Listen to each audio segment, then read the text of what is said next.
Hello one welcome to my life. जब आप law of attraction की जर्नी में आते हैं, आप अपने डिज़ायर को मैनिफेस्ट करना चाहते हैं और आपने बहुत सारे टेक्निक का यूज़ कर लिया है, बहुत ही अच्छे से उसको अप्लाई भी कर लिया है, लेकिन आप फिर भी अपनी डिज़ायर को मैनिफेस्ट नहीं कर पा रहे हैं। उसके पीछे के दो सबसे बड़े रीज़न हो सकते हैं। सबसे पहला रीज़न है माफ़ी। आपको माफ़ करना भी पड़ेगा, आपको माफ़ी मांगनी भी पड़ेगी। देखिए, बहुत सारे लोग ना हमारे साथ में कुछ ऐसा व्यवहार कर देते हैं जिनके लिए हम उनको माफ़ नहीं कर पाते हैं। हम अंदर लेकर बैठ जाते हैं कि इस इंसान को ना मैं इसकी इस गलती के लिए तो कभी भी माफ़ नहीं कर सकता। लेकिन आप ये सोचिए, आप ये जानिए कि आपकी ना ये सोल जर्नी है और वो लोग भी ना आपकी सोल जर्नी का हिस्सा हैं। उनके बिना ना आपकी सोल की जर्नी कंप्लीट हो भी नहीं सकती है। तो समझिए इस चीज़ को कि जो लोग आपके साथ में कुछ बुरा करते हैं, कुछ ऐसा व्यवहार करते हैं कि आपको अच्छा नहीं लगता है, लेकिन जब आप उस व्यवहार को अपने अंदर लेकर बैठ जाते हैं, आप उनको माफ़ नहीं करते हैं, तो आप अपने लिए ही रुकावटें पैदा करते हैं, आप आगे नहीं बढ़ पाते हैं।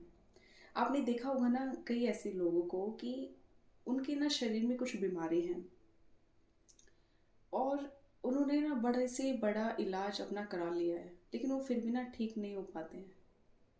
हर चीज़ का उन्होंने चेकअप करा लिया है, हर चीज़ उन्होंने ट्राई कर ली है, लेकिन फिर भी वो बीमारी उनके शरीर से नहीं जा रही है। या फिर वो बीमारी ठीक हो जाती है, ठीक होने के कुछ दिन बाद में वो दोबारा से लौट कर आ जाती है। तो इसके पीछे क्या रीज़न होता है? इसके पीछे यही रीज़न होता है कि वो ना लोगों को माफ़ आसानी से नहीं कर पाते हैं।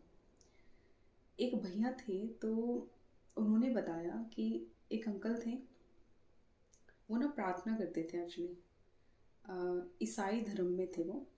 तो उन्होंने एक अंकल की प्रार्थना की और उनकी जो प्रार्थना थी ना वो काफ़ी दिनों से चल रही थी, काफ़ी दिनों से चल रही थी। और वो भैया ना वो खुद ऐसा सोच रहे थे कि ये अंकल ठीक हो क्यों नहीं पा रहे हैं। इनके लिए तो इतनी सारी प्रार्थना हम कर रहे हैं, इतने दिनों से हम कर रहे हैं, लेकिन फिर भी ये ठीक क्यों नहीं हो पा रहे हैं। तो उन अंकल से ना उन्होंने एक क्वेश्चन पूछा कि क्या आपकी ज़िंदगी में कोई ऐसा इंसान है जिसको आपने अभी तक माफ़ नहीं किया है, कुछ ऐसी चीज़ आप लेकर बैठे हुए हैं। तो उन्होंने आंसर दिया कि हाँ, मेरा छोटा भाई है, उससे मेरी 7-8 सालों से बातें बंद हैं। तो भैया ने पता है उनको क्या बोला कि अंकल जी, मैं कितनी ही प्रेयर आपके लिए कर लूँ, आप कितने ही डॉक्टर को आप दिखा लें, आप जब तक ठीक नहीं हो सकते, जब तक आप अपने भाई को माफ़ नहीं करेंगे।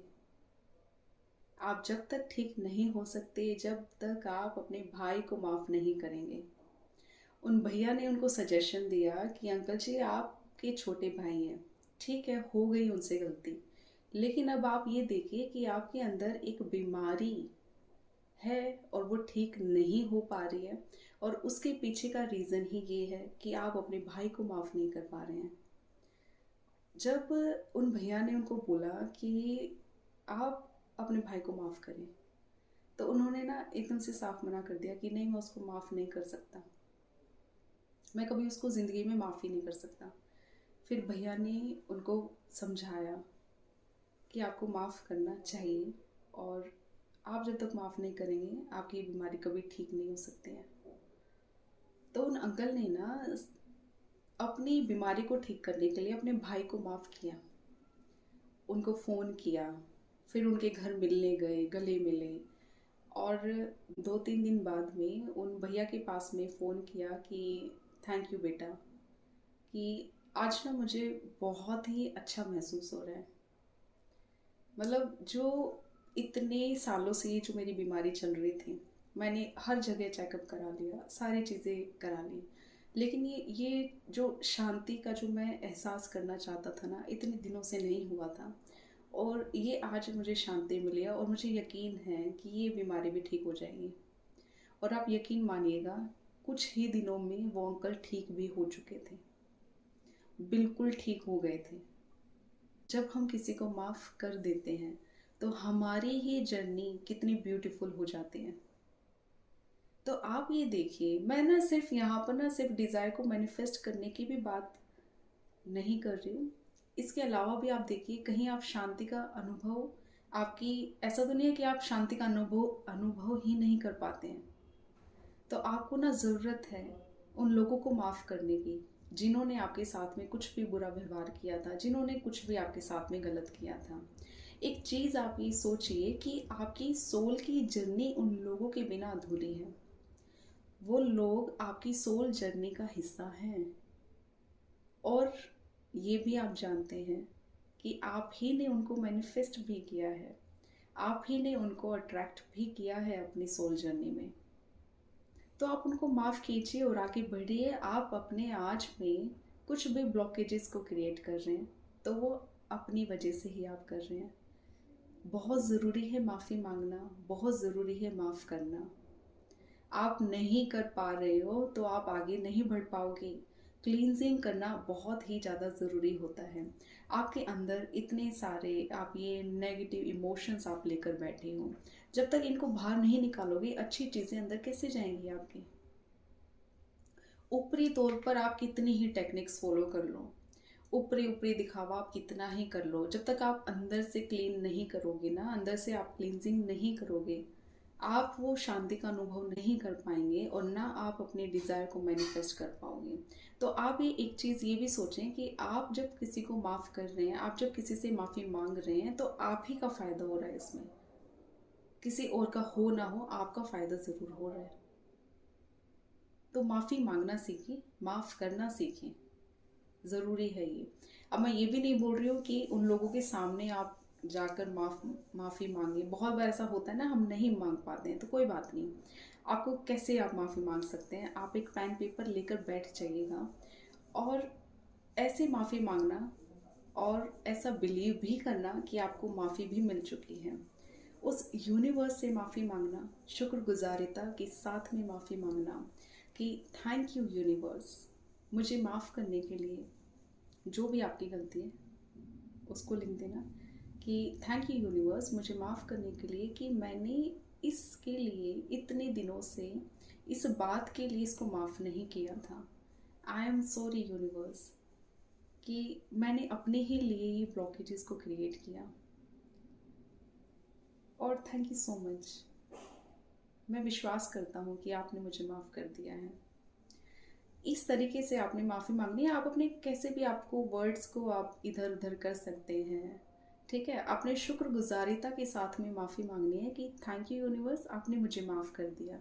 किस चीज़ के लिए माफ़ किया है वो रीज़न भी आप वहाँ पर लिखना। और आपको ये करना कब तक होगा। देखिए, हम सबको ना अपना जो अंधेरा है ना, हम सबको पता रहता है। किसी सामने वाले को नहीं पता होता, हमको पता रहता है कि हमारे अंदर ऐसी क्या क्या चीज़ें छुपी हैं, क्या क्या ऐसे अंधेरा हमने अपने अंदर छुपा के रखा है। उस अंधेरे से आपको निकलना पड़ेगा ना, आपको निकलना पड़ेगा उस अंधेरे से। और आपके ऊपर डिपेंड है कि आपको ही पता है कि आपको कितनी माफ़ियाँ मांगनी है, किस किस चीज़ के लिए माफ़ियाँ मांगनी है। तो आप ये प्रोसेस को फॉलो कर सकते हैं माफ़ी मांगने के लिए। और आप एक चीज़ और इमेजिन करें, आँख बंद करके इमेजिन करें, एक अंधेरे कमरे में आप हैं और आप ना वहाँ पर उस इंसान को देख रहे हैं। वो इंसान आपको नहीं देख रहे हैं, वो इंसान आपको दिख रहा है और वो ना बहुत ही खुश है। आप देखें कि वो बहुत खुश है, हंस रहा है, मुस्कुरा रहा है, बहुत ही खुश है। और आप ना यहाँ पर खड़े होके ना आप उसको ब्लेसिंग्स दे रहे हैं कि आप बहुत खुश रहिए, आप हमेशा हंसते मुस्कुराते रहिए, आप अपनी ज़िंदगी में आगे बढ़िए, आप बहुत ही तरक्की को पाएं। ऐसे ऐसे आप उसको ब्लेसिंग्स दे सकते हैं। बहुत ही अच्छा प्रोसेस है किसी को माफ़ करने के लिए। जब आप उस इंसान को हंसते मुस्कुराते देख रहे हैं तो यानी कि आपने उसको माफ़ करने का प्रोसेस में हो, कि आप उसको देख पा रहे हो हंसते मुस्कुराते हुए। जब आप किसी को माफ़ नहीं कर पाते हैं तो कहीं ना कहीं ऐसा रहता है ना कि ये इंसान हंस कैसे रहा है, इसकी ज़िंदगी में अच्छा हो कैसे रहा है, रहता है कहीं ना कहीं। लेकिन आप ये देखिए, बस आपको माफ़ करना है, लोगों को माफ़ करना है और खुद भी आप माफ़ी मांगें। आप डायरेक्ट नहीं मांग सकते हैं तो लिख कर ही मांग लें, उन लोगों से लिख कर मांग लीजिए, आप माफ़ी मांग लीजिए। उनका नाम लेकर आप नाम ले सकते हैं उनका कि थैंक यू सो मच, जो भी नाम है, मुझे माफ़ करने के लिए कि मैंने तुम्हारे साथ में ऐसा व्यवहार किया था। थैंक यू सो मच मुझे माफ़ करने के लिए। आप इस तरीके से माफ़ी मांगिए, आपके अंदर की क्लींजिंग होगी। बहुत ही ज़्यादा ज़रूरी है क्लींजिंग, बहुत ही ज़्यादा ज़रूरी है। सेकंड है ग्रैटिट्यूड। क्या आप ग्रैटिट्यूड पे करते हैं? अगर आप धन्यवाद नहीं देते हैं तब भी आपके डिज़ायर आपसे दूर रहेगी। ग्रैटिट्यूड देना बहुत ही ज़्यादा ज़रूरी है। एग्ज़ाम्पल मैं बताती हूँ, अगर आपको नई जॉब चाहिए, क्या आप पुरानी जॉब के लिए ग्रैटिट्यूड दे रहे हैं? वहाँ पर जो भी कुछ अच्छा था, क्या आपने उन चीज़ों को अप्रिशिएट किया? उनके लिए आपके अंदर वो धन्यवाद की फीलिंग थी? वो पैसा आप कमा रहे हैं या फिर आपका वहाँ पर कुछ कलीग्स अच्छे हैं, जो बुरी चीज़ें उनको तो देखनी ही नहीं है, ठीक है, लेकिन जो अच्छी चीज़ें हैं उनके लिए तो आप ग्रैटिट्यूड दे सकते हैं। तो आप ये देखिए कि आपकी जो भी डिज़ायर आप मैनिफेस्ट करना चाहते हैं, आप उसके लिए क्या ग्रैटिट्यूड दे सकते हैं। आपके पास जो चीज़ें हैं आप उनके लिए ग्रैटिट्यूड कैसे दे सकते हैं। ग्रैटिट्यूड देना बहुत ही ज़्यादा ज़रूरी है। आपके पास जो भी चीज़ें हैं, अच्छी चीज़ें जो भी हो रही हैं आपके पास में, आपके साथ में, आप उन चीज़ों के लिए ग्रैटिट्यूड देंगे तो आपके पास और भी ऐसी चीज़ें आएंगी लौट के कि आप उनके लिए भी ग्रैटिट्यूड दे सकें। तो आप ग्रैटिट्यूड को पीछे ना रहने दें, माफ़िया मांगिए, ग्रैटिट्यूड दें और अपने डिज़ायर को आप मैनिफेस्ट कर लें। बहुत ही इजी ये प्रोसेस है और बहुत ही इजी है ये, लेकिन हम इस पर ध्यान नहीं देते हैं, सीधे बस उन टेक्निक्स को फॉलो करते हैं, दिन रात उस टेक्निक्स पर लगा लेते हैं, लेकिन अंदर से अपने आप की क्लींजिंग नहीं करते हैं। तो क्लींजिंग करना बहुत ही ज़्यादा ज़रूरी है। क्लींजिंग के लिए ना आप एक स्टेप और यूज़ कर सकते हैं। आप जो ये पेपर पर आप ये माफ़ियाँ लिखेंगे शुक्रगुजारिता के साथ में, उस पेपर को आप जला देना, क्योंकि आपका अंधेरा आपको पता है क्या क्या चीज़ें हैं आपकी। कुछ बहुत गलत चीज़ें भी हो सकती हैं, लेकिन आप उस पेपर को उतारें और उसको आप जला दें। आपको बहुत ही अच्छा महसूस होगा, आपकी क्लींजिंग होगी। और आप इस प्रोसेस को आप जब तक रिपीट करें, जब तक आप एक शांति का अनुभव ना कर लें, शांति का एहसास आपको ना हो जाए, तो आप ये प्रोसेस को फॉलो कर सकते हैं। माफ़िया भी मांगें, माफ़ भी करें और ग्रैटिट्यूड दें, धन्यवाद दें हर चीज़ के लिए जो भी आपके पास है, आपकी ज़िंदगी को आसान बना रही है, आपके डिज़ायर के लिए ग्रैटिट्यूड दें।